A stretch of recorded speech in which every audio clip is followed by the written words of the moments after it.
کفر اکبر ہے۔ سوال یہ پیدا ہوتا ہے کہ اتنا زور دینے کے باوجود، قرآن و حدیث کی تعلیم کے اتنے واضح ہونے کے باوجود، کیا وجہ ہے کہ مسلمانوں میں اس طرح سے شرک عام ہو گیا؟ مسلمان کہلانے والے قرآن حدیث کی ماننے کا دعویٰ اگر بھی کرتے ہیں پھر بھی شرک کر رہے ہیں، ناقابل قبول نظر آتا ہے۔ بہت سے لوگ اس کو سوال کرتے ہیں یہ اختلاف کیسے ہوا؟ تو اس کی وجہ جیسے جیسے اسلامی تاریخ آگے بڑھی، آپ پڑھیں گے تو آسانی سے سمجھ میں آئے گی کہ پہلے کچھ لوگوں نے جناب محمد رسول اللہ صلی اللہ علیہ وسلم کی شخصیت کے بارے میں افراط و تفریط اور خاص طور سے آپ کی تعریف اور تعظیم میں غلو اختیار کیا، آپ کو حد سے بڑھانے کا راستہ اختیار کیا کہ آپ کا جب یہ مقام ہے آپ سے محبت ہونی چاہیے، تو جو جائز ضروری محبت ہے جو حد ہے اس سے شیطان نے آگے بڑھا دیا۔ یہ بہت آسان ہے شیطان کے لیے۔ دنیا میں جتنی بھی گمراہیاں ہیں اس کی ایک بنیاد، بہت بڑی بنیاد غلو ہے۔ انبیاء صالحین سے محبت ہوتی ہے، ان کا ایک مقام اور عقیدت کا ایک دائرہ ہوتا ہے، شیطان نے بس اس عقیدت اور محبت کو تھوڑا سا آگے بڑھا دیا، ان کا جو مقام تھا اس سے اونچا اٹھا دیا، عزیر کو اللہ کا بیٹا، عیسیٰ کو اللہ کا بیٹا بنوا دیا، نعوذ باللہ۔ بزرگوں کو ان کے مقام سے بڑھا کر رسولوں کے مقام پہ کہ امام ویسے ہو گئے جیسے نبی ہوتا ہے، نبی نے شریعت دی ہم امام سے لے رہے ہیں، نبی کی بات آئی تو اس کو رد کرتے ہیں، تعویل کرتے ہیں اور سمجھتے ہیں کہ کوئی بات ہوئی نہیں ہے، اتنے لوگ کر رہے ہیں تو کیا غلط ہے؟ مدرسے چل رہے ہیں، علماء ہیں، تقریریں ہوتی ہیں، دکانیں چل رہی ہیں تو کیا غلط ہوگا؟ سمپل بات لوگوں کی سمجھ میں نہیں آتی، کتنی واضح بات میں نے کی، لیکن اس پر کتابیں ملے گی آپ کو دونوں طرف سے۔ تو ایسے ہی نبی صلی اللہ علیہ وسلم کی شخصیت کے بارے میں غلو کیا گیا، آپ بشر نہیں ہیں، آپ نور ہیں، اس سلسلے میں جھوٹی حدیثیں، جھوٹی حکایتیں گڑھی گئیں، آپ حاضر ناظر، عالم الغیب، جن چیزوں کی واضح طور سے تردید قرآن و حدیث نے کی، جگہ جگہ کی۔ اللہ کے نبی صلی اللہ علیہ وسلم نے بار بار کہا میں اللہ کا بندہ اور رسول ہوں، مجھے بندہ کہنا، عبدہ معبود نہیں۔ قرآن نے جگہ جگہ اس کو دہرایا، یہ قوم ماننے کے لیے تیار نہیں ہوئی۔ جو اللہ اور رسول کہہ رہے ہیں اس کو گستاخی کہہ رہے ہیں، اور جو خود بنایا اس کو جو ہے تعظیم کہہ رہے ہیں۔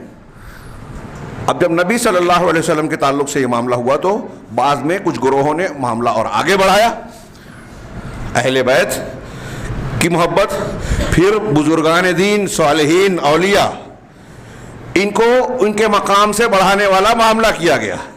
اب کبھی بدعت اختیار کی گئی، کبھی خرافات کی شکل میں، اور کبھی یہ شرک بنتا گیا۔ یہ جو میں نے 2-3 جملے کہے نا، اس کی تفصیل میں جائیں تو ایک لمبی تاریخ ہے جس کا جمعہ کے خطبے میں موقع نہیں ہے۔ اور پھر یہ اس چیز نے مسلمانوں میں بھی دین، اسلام، قرآن حدیث کو ماننے کے باوجود شرک، بدعت، خرافات کو عام کر دیا۔ ان میں 2 بنیادی سبب لوگوں نے، بعض علماء نے بیان کیا۔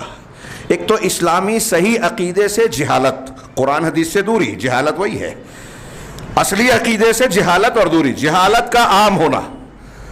اور دوسری ایک بڑی وجہ جو داخلی اور خارجی سازش سے جڑی ہوئی ہے، وہ ہے ایک عقیدہ فکر، مکتب فکر جس کو ہم تصوف اور صوفیت کہتے ہیں، اس کا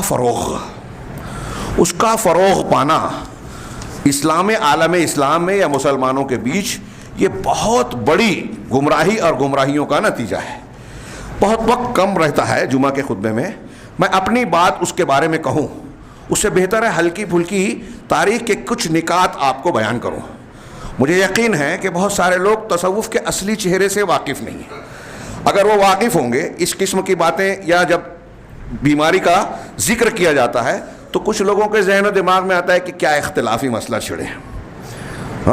کسی نبی کی دعوت بغیر شرک، کفر اور مخالفین کے رد کے پوری ہو ہی نہیں سکتی۔ جو ایسی دعوت دیتا ہے مسلمانوں میں، یہ پہچان لکھ لیجئے دماغ میں، کوئی ایسی دعوت دیتا ہے جس میں کسی کی مخالفت نہ ہو تو وہ دعوت اسلام ہے ہی نہیں۔ آپ توحید بولو گے تو شرک کا رد ہوگا، آپ سنت پھیلاؤ گے تو بدعت کا رد ہوگا، یہ طے ہے۔ اچھے ہوں گے تو برے مخالف ہوں گے، برے رہو گے تو اچھے مخالف رہیں گے۔ یہ سوچنا کہ ہم کسی کا رد کریں اور شرک کا رد کرنا چھوڑ دیں، میں مطلب نبی کا طریقہ چھوڑ دیں، تو آپ مسلمان کیوں ہیں؟ آپ کے کچھ فرائض اسلام لانے کے بعد ہوتے ہیں کہ نہیں؟ برائی کو روکنا ہاتھ سے, زبان سے, دل سے, بچوں کو بھی یاد ہے.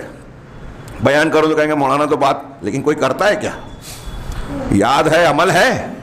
اب جس برائی کو روکنا ہے اس میں سر فہرست شرک ہے. اب اس کو بولے اختلافی مسئلہ,